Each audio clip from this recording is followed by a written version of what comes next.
శివుడు సర్వంతర్యామి. శివుడు ఆజ్ఞ లేనిదే చేమైనా కుట్టదు. సమస్త సృష్టికి తల్లిదండ్రులు పార్వతీ పరమేశ్వరులు. అయితే ప్రత్యేకించి ఆయన పరివారాన్ని భక్తులు పూజించుకోవడానికి అనువుగా ఆయన కొన్ని ప్రథమ గణాలను ఏర్పరిచి ఆ గణాలకు ఆధిపత్యం వారి గుణగణాలను అనుసరించి ఇవ్వడం జరిగింది. వారందరినీ శివ పరివారంగా భక్తకోటి పూజించడం పరిపాటి. శివ పరివారంలో శైవగమనాన్ని అనుసరించి శివాలయాల్లో ఆ మూర్తులను ప్రతిష్ఠిస్తారు.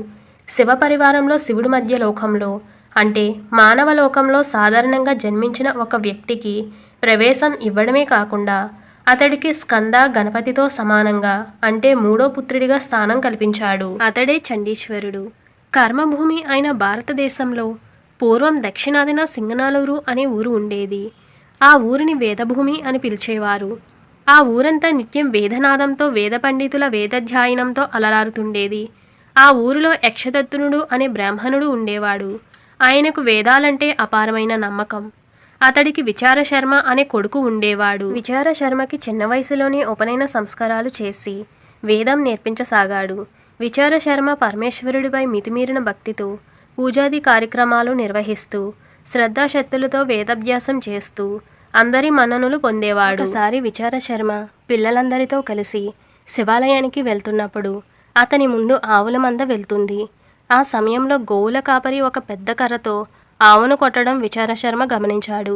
ఆవును కొట్టడం చూసి సహించలేని విచారశర్మ గోవుల కాపరిని సమీపించి, వీటిని మేపడం కష్టమైతే ఇకపై ఆ ఆవుల సంరక్షణ నేను చూసుకుంటాను. సమస్త దేవతలకు నెలవైన గోమాతను కర్రతో కొట్టి బాధించడం మహాపాపం అని చెప్పగా గోవుల కాపరి విచారశర్మతో, ఇకపై ఆవులన్నిటినీ నువ్వే మేపి వాటి యజమానులకు జవాబుదారీగా ఉండు అని చెప్పాడు. ఆ తరువాత తండ్రి అనుమతితో ప్రతిరోజు ప్రాతకాలంలో ఆవులను మేపడానికి పొలాలకు తీసుకువెళ్ళేవాడు.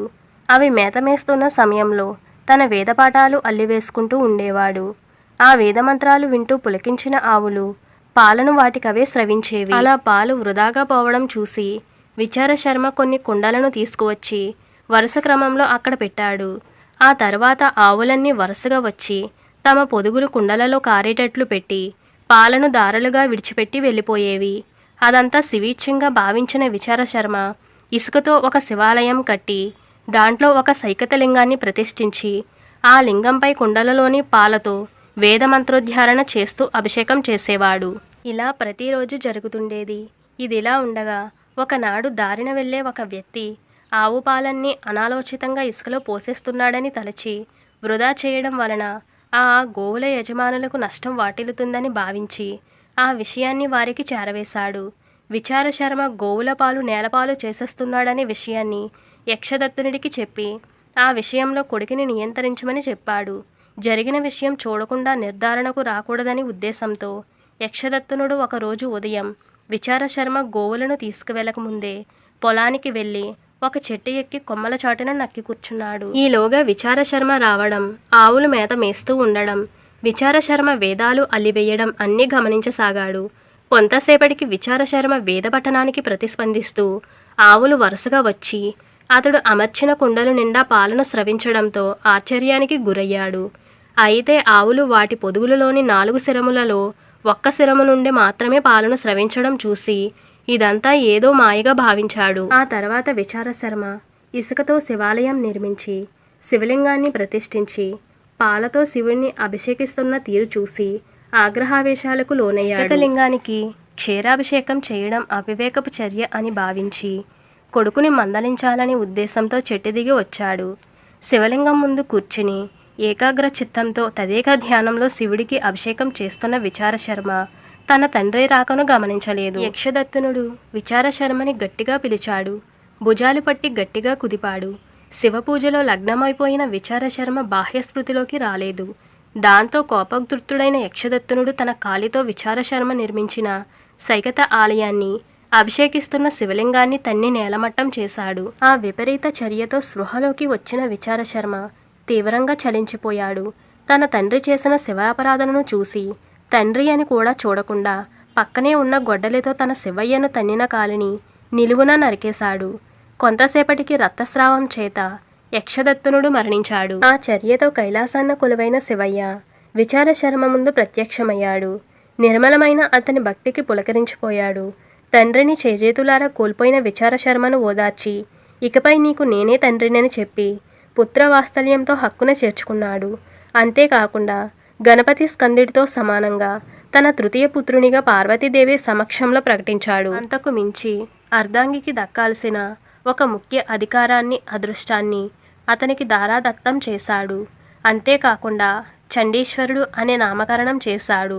తాను ఉపయోగించిన తరువాత మిగిలిన శేషాగుప్తాలన్నీ ఇకపై చండీశ్వరుడికే దక్కుతాయని శాసనాన్ని చేశాడు. ఆ విషయంలో పార్వతీదేవి కూడా శివుని చర్యకు ఆగ్రహించకుండా చండీశ్వరుని యొక్క భక్తి ప్రపత్తులకు తన పతిదేవుని మాట వరంగా భావించి చండీశ్వరుని మనస్ఫూర్తిగా తన పుత్రునిగా స్వీకరించి ఆశీర్వదించింది.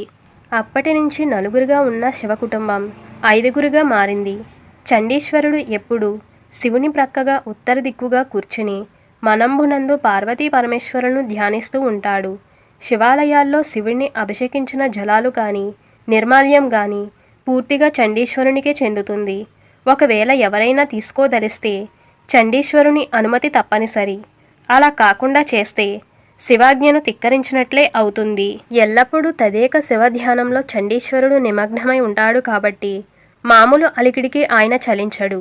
అందుకే ఆయన దగ్గరకు వెళ్ళి చిటికెలు వేస్తూ చండీశ్వరుని ధ్యానాన్ని భంగపరిచి ఆయన అనుమతితో శివప్రసాదాన్ని తీసుకువెళ్ళాలి అంటారు. దేవాలయాల్లోనే కాకుండా ఇంట్లో శివార్చన చేస్తున్నా, రుద్రాభిషేకం చేసుకున్న నిర్మల్యాన్ని ఉత్తర దిక్కుగా చూపించి చండీశ్వరుని అనుమతి తీసుకున్నట్లుగా భావించి నిర్మల్యాన్ని కళ్ళకు అద్దుకుని తీయాలి. శివార్పణ తర్వాత శివాలయాలలో త్రిదళాలు అంటే మారేడు పత్రి నందీశ్వరుని వద్ద గాని, కాలభైరవుని వద్ద గాని, వీరభద్రుని వద్ద గాని ఉంచడం దోషమే అవుతుంది.